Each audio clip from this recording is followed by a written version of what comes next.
డబ్బు, అనారోగ్యం, ఉద్యోగం, వ్యాపారం, అప్పులతో బాధపడుతున్నారా? మీకోసమే లాంచ్ యువర్ ఫ్యూచర్ ప్రోగ్రామ్. నమస్తే రమగారు. నమస్తే జయ. రమగారు, మనకి సంకటహర చతుర్థి ఉంది. ఈ రోజు యొక్క విశిష్టత. ప్రతి నెల వస్తుంది. అవును, నెల వచ్చేది. పౌర్ణమి తర్వాత వచ్చే 4వ రోజు. దీంట్లో ఒక సాధారణ నియమం ఏంటంటే చవితి రాత్రిపూట ఉండాలి. పగలు చవితి అయిపోయింది అనుకో 4 గంటలకు అయిపోతుంది. ముందు రోజు రాత్రి ఎన్నింటికి వచ్చిందో చూసుకుని రాత్రిపూట చేయాలని చెప్తారు. ఈ సంకటహార చతుర్థులు చేయటము మన వైపు కంటే ఎక్కువగా తమిళ, కర్ణాటక, మహారాష్ట్ర ప్రాంతాల్లో కనపడుతుంది. ఈ ప్రాంతాల్లో గాణాపత్యం అని ఒక ప్రత్యేక మతం ఉంది జయ.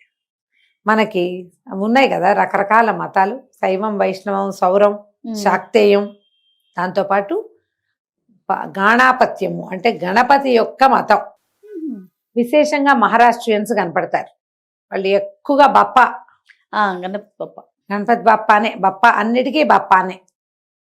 మిగిలిన దైవాల కంటే కూడా ఎక్కువగా గాణాపత్యం మనకి మహారాష్ట్రలో కనపడుతుంది. కర్ణాటకలో, తమిళనాడులో కూడా కనిపిస్తుంది. మనం వాళ్ళ వెనకాల వాళ్ళం, మనకు కొంత తక్కువే. మనం విశేషంగా చేసేది ఏంటి? గణపతి నవరాత్రులు, చతుర్థి చేసుకుంటాం. ఏదో చతుర్థి చేసుకోవటమే. 9 రోజులు చేయటం కూడా క్రమంగా మనం ఈ మన స్వతంత్రోద్యమం తర్వాత చేసుకోవడానికి, విశేషమైన పండగలు సామూహికంగా చేసుకోవడానికి కావాల్సి వచ్చి అట్లా పెరిగాం. క్రమంగా ఏంటంటే మనం అన్ని రకాల పద్ధతులు కొన్ని నేర్చుకుంటున్నాం కదా, విశేషమైనవి, మంచివి. ఎక్కడితో కాదు, మన కథలో ఉంది ఎలాగూ. అందుకని ఈ సంకటహార చవితిని చేసుకోవటం ఒక విధానంగా ఇప్పుడు మనకు కనిపిస్తుంది. ఇంతకుముందు కూడా మనం ఒకసారి చెప్పాం, మళ్ళీ ఇంకొకసారి చెప్పుకుంటున్నాం. ఇదేంటంటే కృష్ణపక్షంలో వచ్చే చవితి. మామూలు చవితి ఎప్పుడు వస్తుంది? భాద్రపద శుక్ల చతుర్థి కదా. కానీ ప్రతి నెల వచ్చేటువంటి కృష్ణ చతుర్థి నాడు సంకటాలు తొలగిస్తాడు వినాయకుడు. అసలు చవితి అంటేనే వినాయకుడిది కదా. నెలలో, ఏడాదిలో 24 చవితులు వస్తాయి. అందులో ప్రధానమైన చవితి ఒక్క శుక్ల చవితి. శుక్ల చవితులు వదిలిపెట్టే కృష్ణ చవితులు 12. మనము పిల్లలకి చదువు రాకపోయినా, బుద్ధిమాంద్యం ఉన్న, మాటలు రాకపోయినా, చెప్పుడు మాటలు విని చెడిపోతున్నా, మన మాట అస్సలు వినకపోయినా, ఎందులోకి వెళ్ళాలి, ఏం పని చేయాలి అన్న అవగాహన, తెలివిడి లేకపోయినా గణపతి ఆరాధన చేయవచ్చు. మామూలుగానే మనం ఏదైనా పని మొదలు పెడితే ముందు గణపతినే ప్రార్థిస్తాం. మొదటి ప్రార్థన ఆయనదే కదా. అలాంటివే కాకుండా ఇట్లా మనకి సమస్యలు ఉన్నప్పుడు మనం ఈ పని చేయొచ్చు. సాధారణంగా పిల్లలు మంకుగా ఉన్నారు, మాట వింటలేదు, బాగా చదవట్లా, కాన్సన్ట్రేషన్ లేదు, ఫోకస్ లేదు అనగానే పెద్దవారందరూ ఏం చెప్తారు? దేవాలయానికి తీసుకుపోయి గణపతికి 11 ప్రదక్షిణాలు చేయించండి, 11 గుంజీలు చేయించండి, గణపతికి కుడుములు పోయండి, ఉండ్రాళ్ళు పోయమంటారు. ఇది చెప్పుకుంటాం మనం. ఎక్కడి నుంచైనా రాని ఈ పద్ధతి. గణపతిని ప్రార్థిస్తే జ్ఞానం పెరుగుతుంది, సూక్ష్మమైన బుద్ధి అలవడుతుంది, ఫోకస్ వస్తుంది. వీటితో పాటు కుటుంబ కష్టాలు ఎలాగోనే, పిల్లల పైకి రాకపోవటం, వాళ్ళు ఎక్కడికి వెళ్ళినా వాళ్ళకి ఏదో ఒక అడ్డంకి వస్తూ ఉండటం. ఇప్పుడు వాళ్ళు ఎవరికైనా మన పిల్లలకి అడ్డంకి వస్తే మనకు వచ్చినట్టే అది. అంతే కదండి. తల్లులు ఎక్కువగా ఇవి చేస్తూ కనపడతారు. కుటుంబాల్లో చేసుకుంటారు, ఎవరైనా చేసుకోవచ్చు. దీనికి ఆనమాయితీ కావాలి, ఆను కావాలి లేదు, హాయిగా చేసుకోవచ్చు. దీనికి చేసుకోవడానికి పెద్ద పద్ధతి ఉంది, సింపుల్ పద్ధతి ఉంది, ఈజీ పద్ధతి కూడా ఇంకొకటి ఉంది. 3 చెప్దాం. పెద్ద పద్ధతి ఏంటంటే పగలు ఉపవాసం ఉండి సాయంకాలం చంద్రోదయం కాగానే చక్కగా గణపతిని, మట్టి వినాయకుడిని బాగా పూజించుకుని, విశేషమైన సేవ. మనకి వినాయక చవితి నాడు ఎట్లా షోడశోపచారాలు చేసుకుంటాము? అవునండి. షోడశోపచారాలు చేసి గణేశోత్పత్తి కథ చెప్పుకుని, వినాయక చవితి నాడు ఎట్లా నివేదనలు పెడతామో అట్లాగే చక్క కుడుములు, ఉండ్రాళ్ళు, బెల్లము, పటిక బెల్లము, పానకము, వడపప్పు అన్నీ చేసి నివేదన చేసి, సో ఆ చంద్రోదయం పూర్తిగా అయ్యాక భోజనం చేయటం.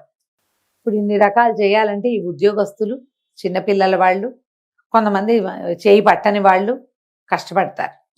రెండో మెథడ్, పూర్తి ఉపవాసం కాకుండా మధ్యాహ్నం ఏదైనా టిఫిన్ తిని, అన్నం తినకుండా సూర్యాస్తమయం అయ్యాక కనీసం 11 అయినా ఉండ్రాళ్ళు చేసి అంత పానకము ఆ మాత్రం పెసరపప్పు నానబెట్టుకుని పానకం తయారు చేసుకోవడం, వడపప్పు చూపిస్తున్నా కదా అవి స్వామివారి దగ్గర పెట్టి సింపుల్గా గణపతి పూజ చేసుకుని ఈ కుడుములు నివేదన చేసి దండం పెట్టుకుని హారతి ఇచ్చేసి స్వామివారికి భోజనం చేసేయటం. Easy method.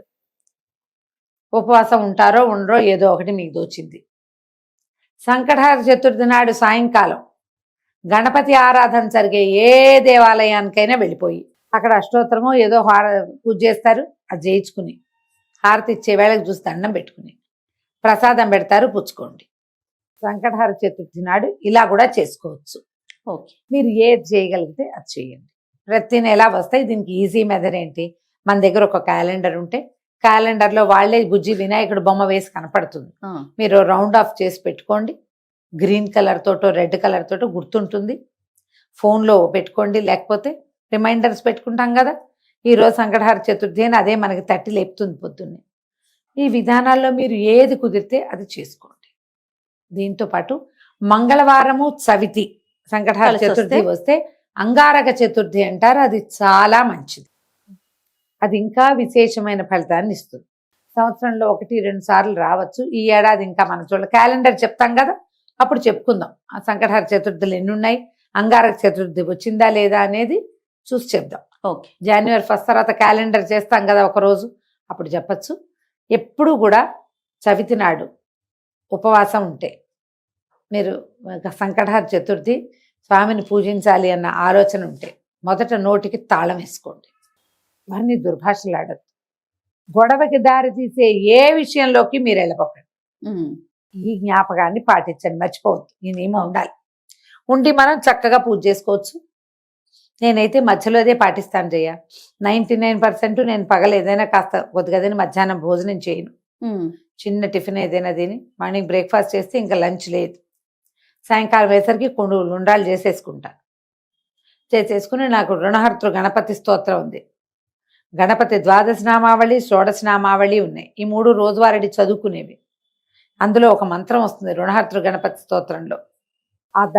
ఆ మంత్రాన్ని ఎక్కువ సార్లు చేసుకుంటారు. దండం పెట్టుకుని స్వామివారికి నివేదన చేసేసి పంచోపచారాలు చేసి గంధం పుష్పం సమర్పయామి చేస్తాను. ఈ నివేదన చేసి హారతి ఇచ్చి ఉండ్రాళ్ళు చక్కగా ఖర్చు పెట్టి వినిమయం చేసి రాత్రికి వంట చేసుకుని భోజనం చేస్తాను. అసలు 3 వంతులు పెద్ద వంట కూడా చేయటం లేదు, కుడుములతోటే గడిపేస్తా కూడా నేను. అవి ఎక్కువే అవుతూ ఉంటాయి కాబట్టి నేనైతే ఇదే పాటిస్తా. అవకాశం కుదిరి ఏదైనా గుడికి వెళ్ళగలిగామంటే మరీ మంచిది. చక్కగా దేవాలయంలో స్వామివారికి హారతి ఇస్తారు, మంగళ నీరాజనాలు ఇస్తారు, అవన్నీ చూడొచ్చు. ప్రసాదం అక్కడ చేస్తారు, స్వామివారి నివేదన చేయబడుతుంది కాబట్టి అది తెచ్చుకుంటే ఇంకా మంచిది. మీకు ఏదైనా సమస్య, బుద్ధికి సంబంధించిన సమస్యలు, అనారోగ్యాలు, మానసిక సమస్యలు ఉన్న వాళ్ళకి తప్పకుండా సంకటహర చతుర్థి పనిచేస్తుంది. మీ అవకాశాన్ని బట్టి ఎలా కుదిరితే అట్లా చేసుకోండి. తప్పకుండా రమ్మగారు. నమస్తే. నమస్తే జీ.